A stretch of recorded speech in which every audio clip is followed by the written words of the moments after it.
cette multiplicité de symptômes couplée, je dirais, à encore malheureusement une mauvaise information des médecins. On peine parfois à avoir un diagnostic et puis voilà, même une fois qu'on a le diagnostic, je trouve qu'il y a vraiment aussi un choc lié à ce diagnostic qu'il faut accompagner. De vivre avec des douleurs chroniques, hein, notamment des douleurs chroniques qui ne se commandent pas, donc on ne sait pas quand est-ce que la crise va frapper, quand est-ce qu'on va avoir mal ou non. Ça peut très bien aller maintenant et puis dans 10 minutes, je vais avoir une crise d'endométriose. Donc il faut aussi toujours anticiper, penser sa vie malheureusement en fonction de ça parfois. Donc les douleurs chroniques, certaines n'en ont pas, mais il y a quand même une grande majorité de femmes qui ont des douleurs chroniques et qui doivent composer avec dans leur vie tous les jours. Les symptômes, évidemment, donc les dyspareunies, les douleurs, ou les problèmes à la miction, à la selle, qui font partie de ces symptômes, et la fatigue, qui est parfois aussi pour l'entourage difficile à comprendre, hein, parce que on a de l'énergie et puis au bout d'un moment, on va juste être complètement KO. Donc c'est pareil, ça vient sans prévenir et ça peut être assez compliqué à gérer au quotidien. La vie de couple, quand on vit avec ces douleurs, ça signifie des sacrifices déjà pour soi, mais aussi et souvent pour le conjoint, de pas sortir, pouvoir forcément manger ce qu'on peut, et puis d'avoir une vie normale sans avoir à se soucier des symptômes, etc. Ça peut être un réel challenge quand on est en couple. La difficulté aussi à trouver un suivi médical de qualité au long cours, je vous le disais déjà pour le diagnostic, donc on ne coupe pas après pour le suivi médical. Et comme c'est une maladie chronique, il faut un suivi au long cours et de qualité. Donc déjà, parfois il faut faire face au désert médical dans certaines régions, puis éventuellement, notamment dans des grandes villes, le fait qu'il y ait des délais très très longs.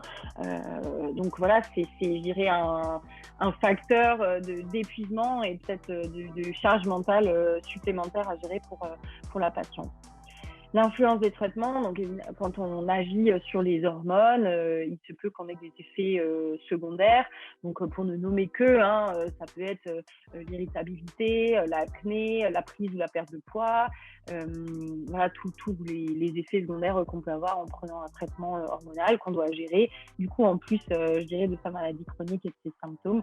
Donc ça fait que des fois, c'est pas très stable, quoi. Quand on a un nouveau traitement, il faut le tester sur 3-4 mois.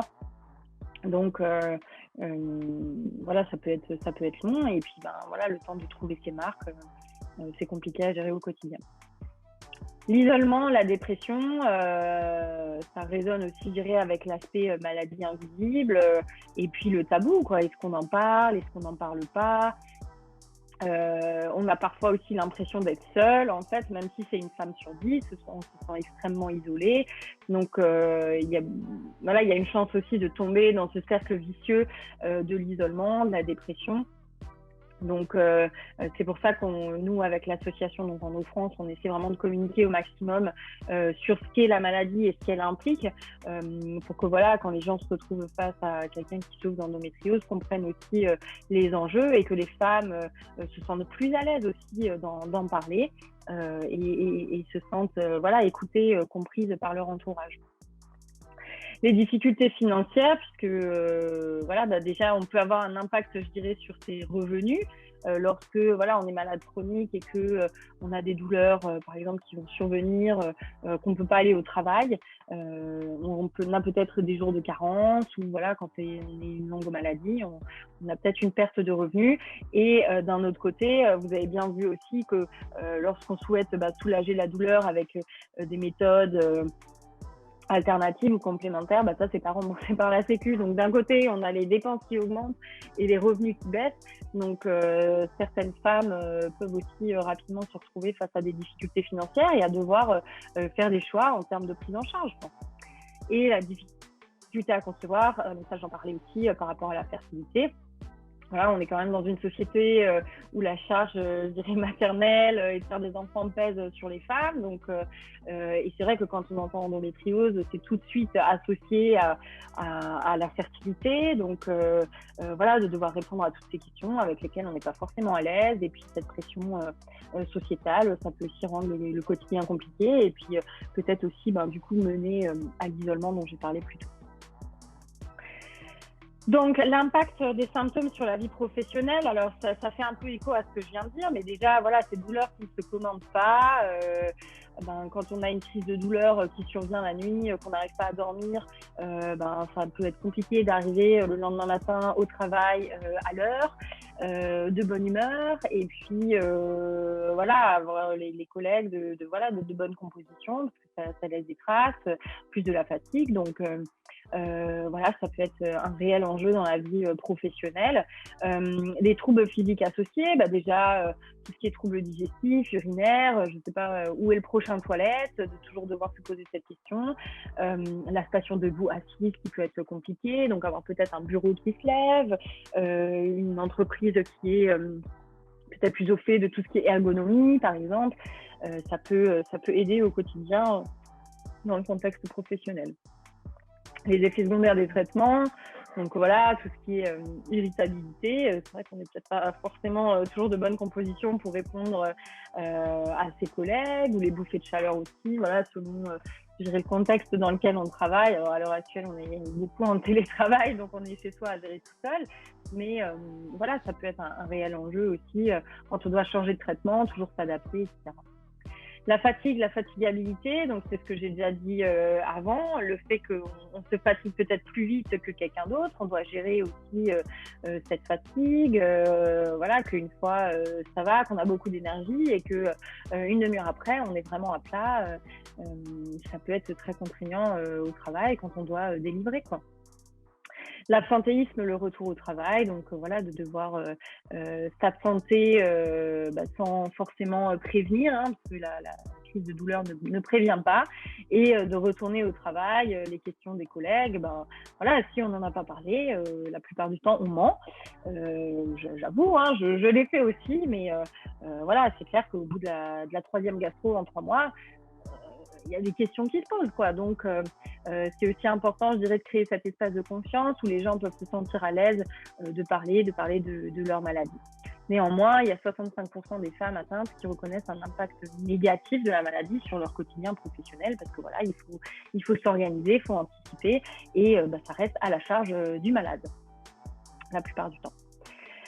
Pour la vie professionnelle, donc voilà, alors déjà, les enjeux, est-ce que j'en parle, est-ce que j'en parle pas? Est-ce que je trouve assez d'écoute au sein de mon équipe managériale ou de mon employeur?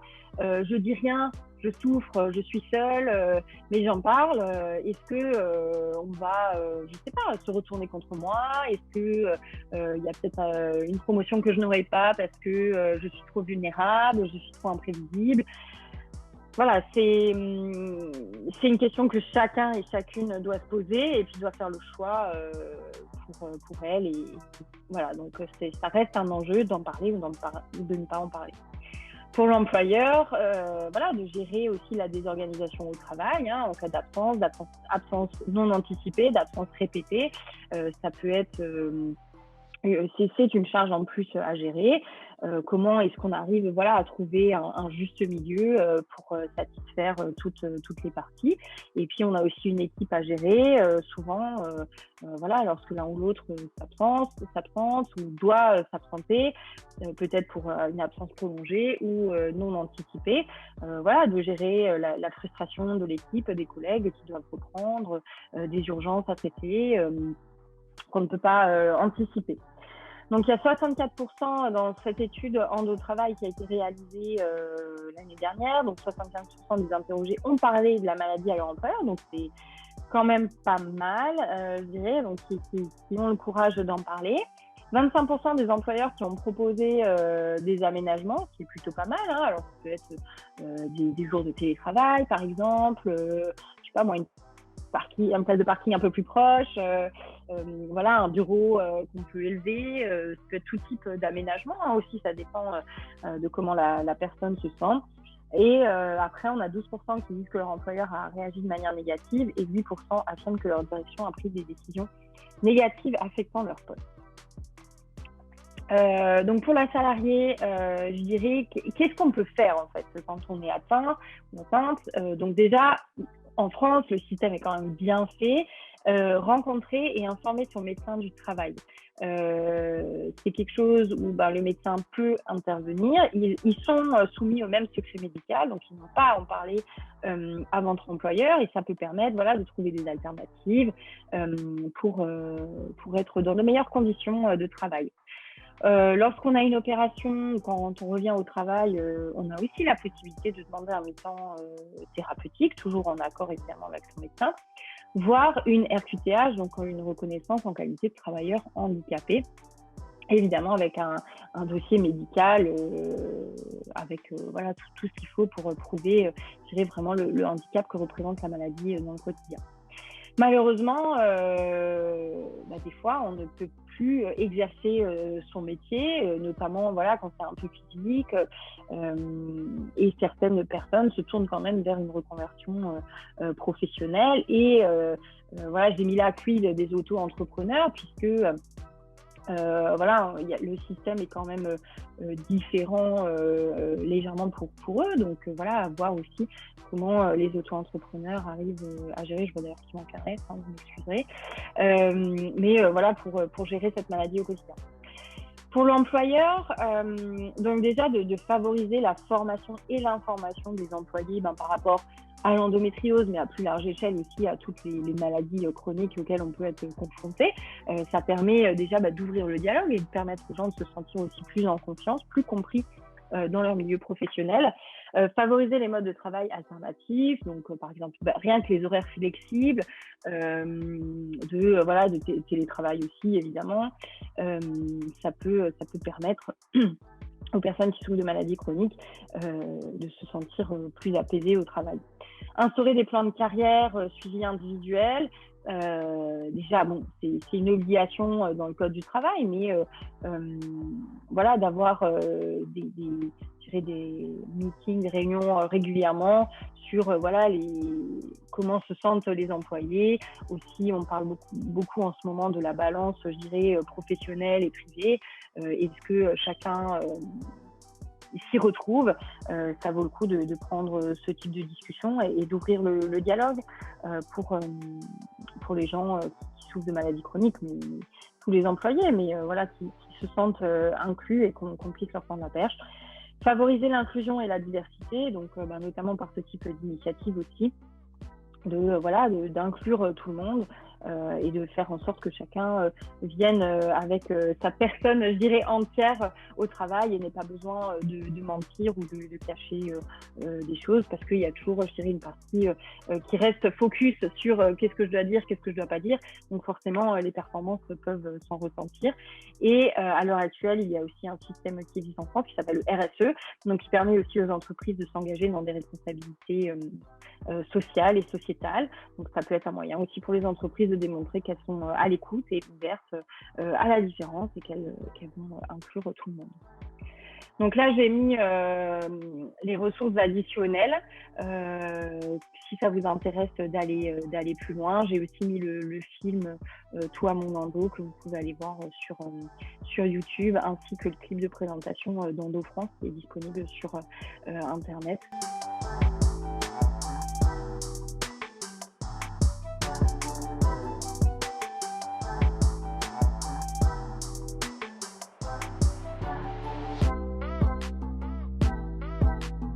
Obésité et travail, on va parler de ce sujet. D'abord, pourquoi ? Parce que selon un rapport de l'Organisation internationale du travail publié en 2016 sur une étude menée auprès de 1000 demandeurs d'emploi âgés de 18 à 65 ans, les premiers facteurs de discrimination ressentis seraient donc premièrement l'origine ethnique, en deuxième l'âge, mais en troisième, là, il y a l'apparence physique. Alors l'apparence physique, ça veut dire beaucoup de choses. C'est le look, c'est la tenue vestimentaire, c'est la façon de se tenir, l'attitude générale, etc. Mais aussi et surtout donc le surpoids et l'obésité. Alors pourquoi? On pourrait se dire que les personnes obèses ont une productivité plus faible, qu'elles poseraient plus d'arrêts maladie, ou bien parce qu'elles ne correspondraient pas à l'image de l'entreprise, en présumant que, par exemple, des clients ne voudraient pas avoir affaire à ces personnes. Sauf que dans le cas de la productivité, ça n'a jamais été prouvé. Et puis, dans le cas de l'image qu'on peut représenter de l'entreprise, si c'était vraiment le cas, si c'était vraiment un problème, il y aurait autant de discrimination chez les hommes obèses que chez les femmes obèses. Or, ce n'est pas le cas.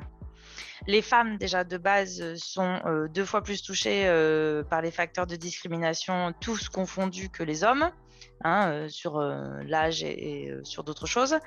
Mais les femmes donc en situation d'obésité seraient 8 fois plus discriminées en raison de leur poids. Et ce, même dans des emplois qui ne nécessitent pas de contact avec les clients. Du coup, on peut se demander pourquoi il y a ces discriminations. Pareil pour les femmes en surpoids, alors que chez les hommes, le surpoids n'a pas d'effet sur la discrimination. Les sociologues estiment qu'à compétences égales, les personnes en situation d'obésité font de moins bonnes études, ont plus de mal à trouver un emploi et sont moins bien rémunérées. Et on peut aussi considérer que cette discrimination n'est pas basée sur des faits réels ou objectifs ou scientifiques, mais sur des croyances et des représentations, donc ce qu'on appelle des préjugés. Alors les préjugés sur les obèses, on en entend beaucoup parler. C'est parce qu'ils sont feignants, paresseux, faibles, qu'ils se laissent aller, qui n'ont pas de volonté, et donc du coup qui mangent trop ou qui mangent n'importe quoi, qui font pas de sport ou pas assez, etc., etc. Donc en gros, le préjugé principal, c'est de dire que les obèses ne font pas assez d'efforts dans leur vie pour leur corps ou pour leur santé. Donc après tout, pourquoi ils en feraient dans leur travail? Et en fait, ça, c'est bien le problème de la méconnaissance de la maladie obésité. Et du coup, qu'est-ce que c'est? Alors, souvent, il y a une confusion entre le poids du corps et la maladie. Je vais vous expliquer tout ça. Le poids, en fait, n'est qu'un symptôme parmi tant d'autres. C'est une sorte de partie émergée de l'iceberg. Et là, pour le coup, moi, j'ai souvent tendance à dire que l'obésité, comme Josepha l'a dit pour l'endométriose, l'obésité, c'est aussi une maladie invisible pour le coup. C'est visible parce qu'on voit le poids, mais c'est tout à fait invisible parce qu'en fait, le poids ne peut pas être qu'un indicateur objectif de l'obésité. Il y a aussi des obèses qui sont minces. Je m'expliquerai tout à l'heure. Donc l'obésité, la définition, c'est vrai qu'on a tendance à beaucoup utiliser cet indice de masse corporelle, l'IMC, qui est un outil de mesure plus ou moins fiable, dont le principe donc serait de calculer le poids en kilos sur la taille en mètres au carré. Et puis voilà, on classifie les gens et donc à partir d'un IMC 25, on est en surpoids et puis à partir d'un IMC 30, on est en obésité. Vous voyez, il y a plusieurs paliers d'obésité, de modéré, sévère à morbide quand on a un IMC de plus de 40. Alors, c'est pas tout à fait quand même un bon outil de diagnostic, déjà parce que ça dépend beaucoup d'autres caractéristiques. En fait, la taille et le poids, on peut penser à, évidemment au niveau par rapport au sexe, on n'a pas les mêmes morphologies, à l'âge aussi bien sûr. Plus on vieillit et moins on a une morphologie, et on a un IMC entre guillemets qui peut être catégorisé.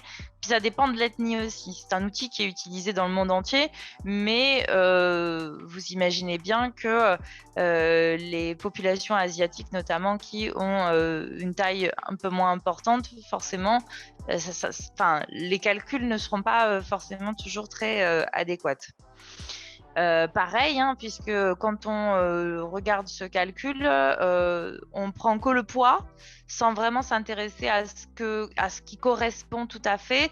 Et donc, par rapport à l'IMC, Teddy Riner, qui est un judoka que tout le monde connaît, est en obésité. Du coup, avec ce calcul d'IMC, évidemment, vous imaginez bien que Teddy Riner n'est pas obèse en termes de gras, entre guillemets, mais qu'effectivement, il est grand, il a beaucoup de muscles, et du coup, ça fausse, entre guillemets, son calcul d'IMC. Donc évidemment, cet outil de diagnostic, même s'il est beaucoup employé, même s'il est beaucoup utilisé aujourd'hui aussi par la population générale, les médecins qui sont spécialistes de l'obésité n'utilisent pas que ça. Ils utilisent d'autres outils de mesure, notamment le tour de taille et ce qu'on appelle l'impédance métrique qui va déterminer, donc c'est ce que je vous disais, le pourcentage de masse grasse par rapport au pourcentage de masse maigre, parce que ça n'a pas la même densité, et ça va permettre d'être un peu plus précis, on va dire, sur des données et sur à quoi correspond ce poids. Alors, avant de vous donner la définition du coup plus précise, j'aimerais partager avec vous quelques chiffres, puisque l'obésité, c'est une maladie chronique, évidemment, puisqu'on est là pour en parler. Malgré tout, ça concerne beaucoup de monde dans le monde et dans la France. Dans le monde, on considère qu'il y a 2,3 milliards d'adultes en surpoids. Alors, les premiers chiffres, c'est les surpoids, et 1,4 milliard d'adultes en obésité. Donc, je crois qu'on est à peu près 7 milliards d'individus. Vous voyez bien qu'il y a quand même 3,7 milliards d'adultes, encore une fois, on parle bien des adultes, qui sont du coup en surpoids ou en obésité, ce qui fait quasiment la moitié de la population mondiale. Le pays le plus touché, sans surprise, c'est les États-Unis, avec une population de plus de 35% de part d'obèses. Donc, c'est effectivement là, pour le coup, le pays le plus touché. En France, on correspond à peu près aux moyennes mondiales, c'est-à-dire 32% d'adultes en surpoids, et plus 17% d'adultes en obésité, ce qui correspond à peu près à la moitié de la population. Et l'obésité touche également en France un enfant sur 5. Alors, pour vous expliquer l'ampleur du phénomène, je vous montre cette carte qui a été faite par l'Organisation mondiale de la santé. En fait, ce qui est intéressant de voir, c'est que donc on a les petits bonhommes en rouge qui correspondent au nombre de populations obèses en millions de personnes, donc avec un gros bonhomme rouge évidemment aux États-Unis. Vous voyez qu'il y a aussi des bonhommes rouges au Mexique, au Brésil, en Égypte. Il y a quelques petits bonhommes rouges qui se baladent dans les pays européens, et puis il y a quand même un gros bonhomme rouge aussi en Chine. Alors la Chine, pourtant, qui n'a pas beaucoup de pourcentage de population obèse, mais il y a une explosion ces derniers temps des enfants. Et donc l'obésité touche particulièrement les enfants chinois, qui vont ensuite donc du coup augmenter la part de la population obèse en Chine. Et donc après, en pourcentage, on regarde la couleur des pays. Effectivement, plus la couleur est foncée, plus la part de la population obèse est importante, plus elle est claire et moins il y en a. Voilà. Mais les chiffres sont pas très importants, c'était juste pour vous montrer quand même à quel point il y a une ampleur et un enjeu véritablement international sur ces chiffres, et qu'aujourd'hui, puisqu'on parle du Covid et de cette pandémie du Covid, eh bien, on peut aussi parler de pandémie de l'obésité, puisque ces chiffres d'obésité ont explosé littéralement durant les 50 dernières années et partout dans le monde. Et donc, c'est ce qui fait que voilà, ça n'est pas une simple épidémie, mais vraiment, on parle de pandémie. Avec évidemment une cause de mortalité assez importante. Vous le voyez, je ne vais pas forcément commenter plus ces chiffres, mais en tout cas, effectivement, il y a un véritable enjeu sur la question de l'obésité. Alors maintenant, la définition de l'obésité. La définition de l'obésité, c'est une maladie, évidemment une maladie chronique puisqu'on en parle aujourd'hui, donc il y a une maladie du tissu adipeux, c'est-à-dire qu'il y a un excès de masse grasse délétère pour la santé. Ça, c'est la définition officielle de l'obésité. Mais on peut aussi rajouter donc le terme de métabolique et chronique. Je vous explique pourquoi. En fait, donc évidemment, on a besoin de gras pour survivre. Donc, on a besoin, chacun a un stock, on va dire, de cellules graisseuses. Quand on prend du poids, évidemment, ces stocks de graisse donc se gorgent de graisse et grossissent jusqu'à ce qu'ils n'en puissent plus, et donc du coup on peut plus stocker aucun gras, et le corps est si bien fait qu'il en ramène d'ailleurs, il ramène d'autres cellules pour permettre au corps de pouvoir accueillir, on va dire, le tissu adipeux et donc l'excès de masse grasse. Et donc petit à petit, donc, il y a de plus en plus de cellules et qui grossissent de plus en plus et qui ensuite fibrosent, notamment autour des organes et des artères, ce qui va créer un certain nombre de complications.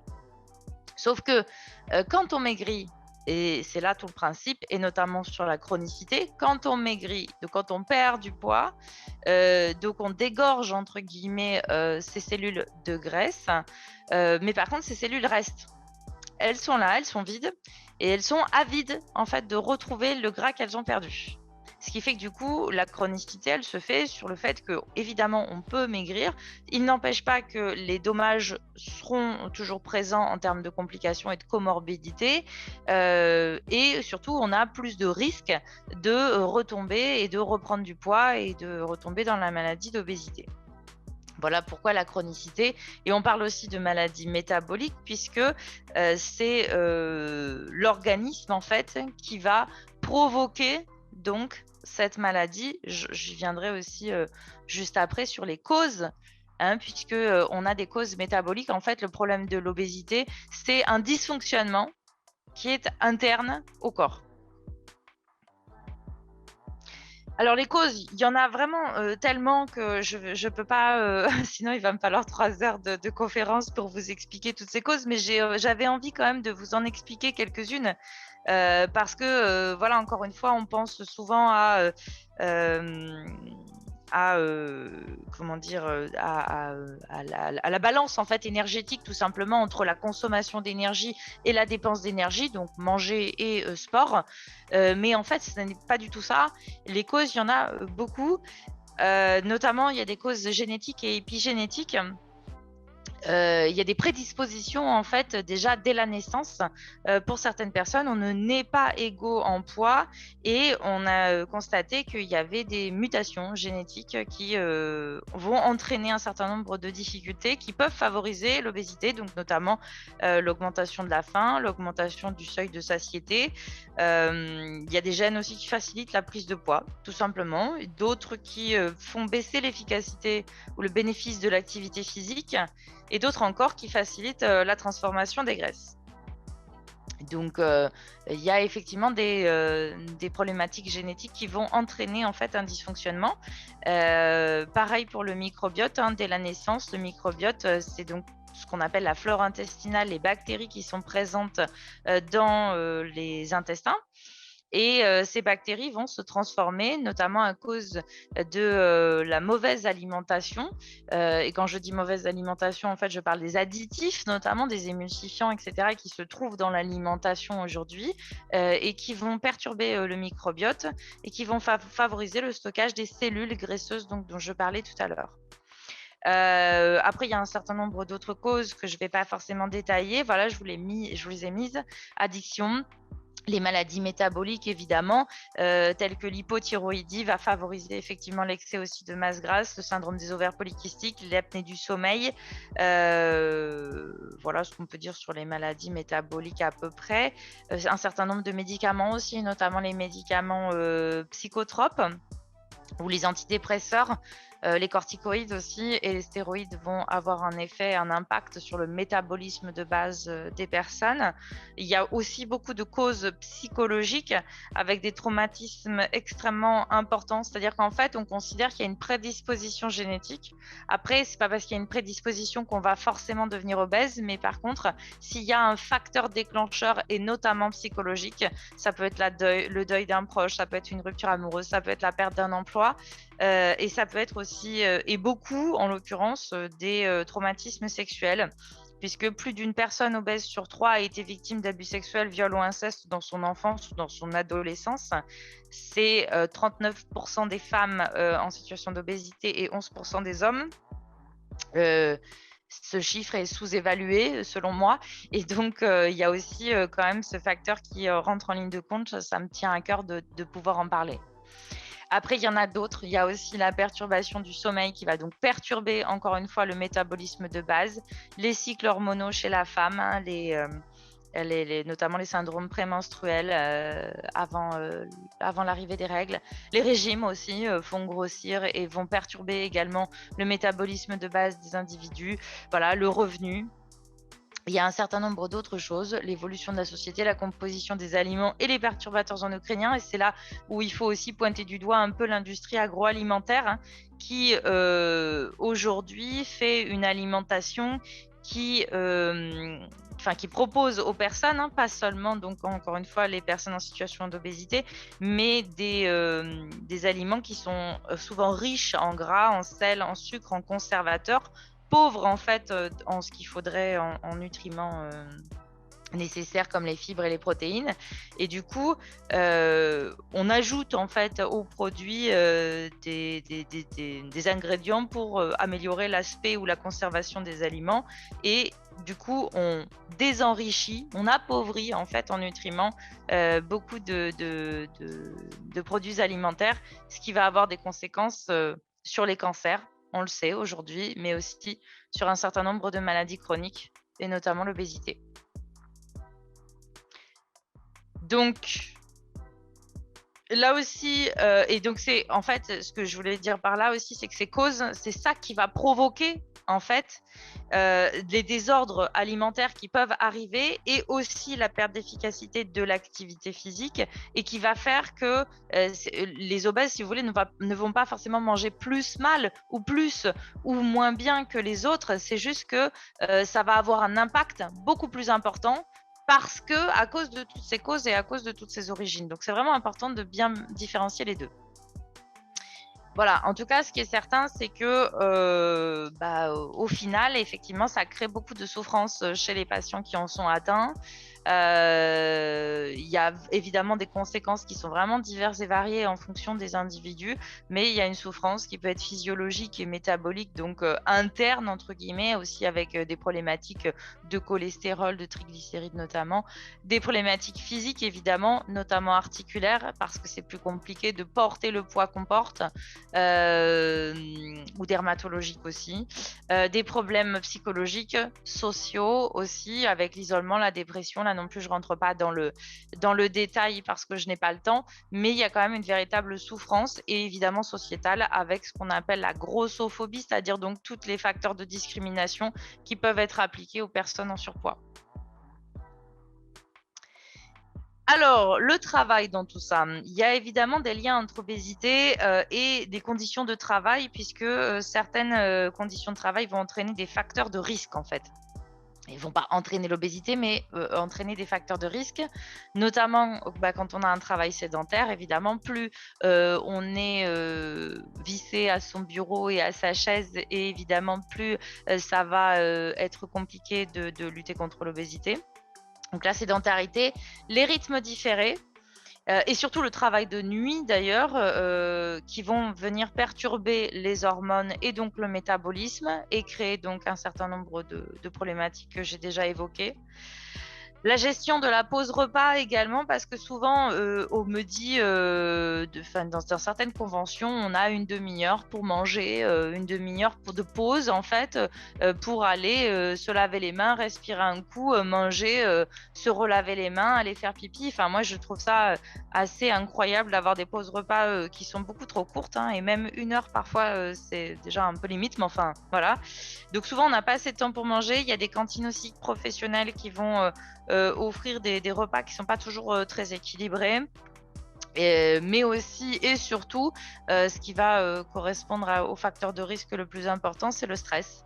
Le stress et la fatigue, fatigue nerveuse ou psychologique due aux écrans, aux éclairages aussi, les néons, hein, par exemple, on sait que ça provoque beaucoup de difficultés. Et puis certaines formes de management aussi, tout simplement, qui vont mettre la pression sur leurs employés, qui vont provoquer du stress. Le stress va provoquer, en fait, va augmenter des hormones telles que la cortisol, qui est l'hormone du stress. Donc, le cortisol lui-même va augmenter les taux de gréline, qui est l'hormone de la faim, et qui vont faire qu'on aura plus faim, on aura plus envie de manger gras, etc. etc. Donc, c'est aussi un petit peu un cercle vicieux. Et ce stress est d'autant plus dévastateur pour les personnes qui sont confrontées à l'humain. Il y a beaucoup de proportions de personnes obèses dans les professions d'aide aux personnes, étrangement, chez les médecins, les aides-soignantes, les infirmières, dans les policiers, chez les policiers, les pompiers aussi, ou dans le secteur social. On a constaté véritablement qu'il y avait vraiment un lien entre ce stress, on peut dire émotionnel, et les facteurs d'obésité. Quand on parle de stress, pardon, c'est aussi toutes les formes de discrimination et de stigmatisation dont j'ai parlé, hein. Ça peut être des remarques, ça peut être des moqueries, des regards, mais aussi dans le contexte du travail, des décrédibilisations des personnes, le fait de ne pas faire confiance aux personnes en situation d'obésité, le fait de ne pas les faire accéder à une promotion ou à des tâches à haute responsabilité. Et donc, c'est un cercle vicieux là aussi qui s'instaure, parce que si on vous fait comprendre que vous n'êtes pas compétent, non seulement vous allez avoir de moins en moins envie de vous investir, mais à force de répétition, vous allez finir par l'intégrer et le croire, et donc provoquer aussi encore plus empirer, j'allais dire encore plus, et votre situation personnelle et votre situation professionnelle. Et on est là, en fait, au cœur de la problématique entre obésité et travail, parce que souvent, on n'inclut pas par méconnaissance de la maladie, alors que quand on comprend et qu'on accepte l'obésité pour ce que c'est-à-dire une maladie, donc véritablement, alors on peut créer un cercle vertueux qui sera gagnant à la fois pour l'employé ou pour la personne atteinte d'obésité, mais aussi pour l'employeur. Faut-il le rappeler, parce que là je pars du principe que c'est un employé obèse qui parle et qui va décrire sa situation, mais un employeur peut aussi être touché par la maladie de l'obésité, donc ça peut toucher tout le monde, n'importe qui, à n'importe quel moment de la vie et sans aucune condition, donc ou en tout cas avec ses prédispositions, mais on ne peut pas forcément le savoir à l'avance qu'on les a, donc c'est pas forcément la faute du malade s'il est malade. C'est d'ailleurs pas la faute du malade. S'il est malade, évidemment, ça ne viendrait pas à l'esprit de rejeter la responsabilité d'une personne justement qui a de l'endométriose, qui a de l'asthme ou qui a de l'épilepsie. Voilà, l'obésité est une maladie chronique comme les autres, j'ai envie de dire, et donc ça n'est pas de notre faute. Par contre, c'est de la faute de son environnement si la maladie devient un handicap à ce moment-là. Un handicap, encore une fois, pour la personne, mais aussi pour son environnement de travail. Donc, il faut s'adapter aux problématiques liées à l'obésité plutôt que de lutter contre. Alors, il y a quand même des actions à mettre en place, hein, qu'on peut mettre en place de manière très pratico-pratique. Pour le bien-être des employés, j'ai presque envie de dire aussi de tous les employés. Alors, il y a évidemment l'aménagement de l'espace de travail quand on peut, faire attention au matériel à disposition, par exemple les tenues réglementaires, hein, grande taille, faire attention à prendre aussi suffisamment de grande taille, les sièges avec accoudoir notamment, certaines personnes en situation d'obésité ne rentrent pas ou sont très mal à l'aise sur des sièges qui peuvent être étroits, privilégier des bureaux aux étages inférieurs quand c'est possible, quand il n'y a pas d'accès aux ascenseurs non plus. La station debout aussi, évidemment, peut être compliquée quand c'est trop longtemps. Donc voilà, l'aménagement de l'espace de travail, c'est ça. Mais c'est aussi faire des actions de prévention et de sensibilisation aux problématiques de santé. Ça, Josépha en a parlé avec l'endométriose, mais c'est vrai que c'est important de pouvoir aussi dans la sphère professionnelle apporter aux personnes des informations sur la santé, quelle qu'elle soit. Préserver donc le temps aussi de repas, ça je l'ai dit, donc prévoir un temps suffisamment important et agréable aussi pour les personnes, ne pas manger comme ça en 4e vitesse, un sandwich entre 2 portes. C'est aussi important, je pense, pour tous les employés, encore une fois, pas uniquement ceux qui sont atteints d'obésité, mais particulièrement ceux-là. Et puis aussi fournir un environnement calme et serein. La sérénité de l'environnement, en fait, ça va permettre donc de baisser évidemment les taux de stress et permettre une meilleure productivité au travail. Mais ce qui va influencer positivement un bon environnement de travail, c'est surtout la confiance et la communication. entre la personne en situation d'obésité et sa hiérarchie et ses collègues aussi, évidemment. Il y a ses collègues d'abord, mais aussi la hiérarchie après. Et en ayant tous conscience que l'obésité, en fait, est une maladie, ça va changer le regard sur les personnes, évidemment, qui en sont atteintes. Ce n'est pas donc de leur faute. Ils n'ont pas à culpabiliser ou à s'excuser. Hein. Donc là, c'est pareil. On peut reparler de la gestion de l'absentéisme pour raison de santé. Encore une fois, les raisons de santé, ça peut être n'importe qui. Maintenant, ça ne veut pas forcément dire que parce qu'on est obèse, on va forcément avoir plus de difficultés. Moi, je connais aussi beaucoup d'obèses qui, justement, ont le courage, hein, parce qu'il en faut du courage pour le coup, pour porter tout ce poids et faire des efforts. Il faut justement, quand on est obèse, on fait beaucoup plus d'efforts que n'importe qui pour atteindre le même objectif. Donc, il y a aussi des personnes qui ne souhaitent pas mettre leur maladie en avant et qui vont faire leur travail tout à fait correctement, encore plus que d'autres, je dirais. Et par contre, s'ils le souhaitent et s'il y a des difficultés, s'il y a des raisons de santé, s'il y a notamment le projet d'une chirurgie bariatrique, donc une chirurgie qui va permettre de restreindre l'estomac pour pouvoir perdre du poids plus facilement, à ce moment-là, il faut créer ce climat de confiance et de communication avec la hiérarchie pour que l'employé puisse en parler en toute confiance et trouver des solutions qui soient, encore une fois, gagnant-gagnant aussi pour l'employé comme pour l'employeur. Donc, parler de leurs difficultés ou pas, mais en tout cas, s'ils le souhaitent, trouver des solutions. Et tout le monde sait qu'un employé épanoui, évidemment, est un employé investi et plus productif. Donc là, on va rentrer dans un cercle vertueux à ce moment-là. Si on valorise le travail de ces personnes-là, si on les encourage, si on leur fait confiance et qu'on les récompense, on augmente l'estime qu'ils ont d'eux-mêmes, la confiance qu'ils ont en eux et dans l'entreprise, évidemment. Et je rappelle pour conclure qu'on lutte contre l'obésité, c'est bien important de dire ça, contre la maladie de l'obésité, et on ne lutte pas contre les personnes qui en sont atteintes. On lutte contre le cancer, on ne lutte pas contre les cancéreux. De la même manière, on lutte contre l'obésité et pas contre les personnes en situation d'obésité.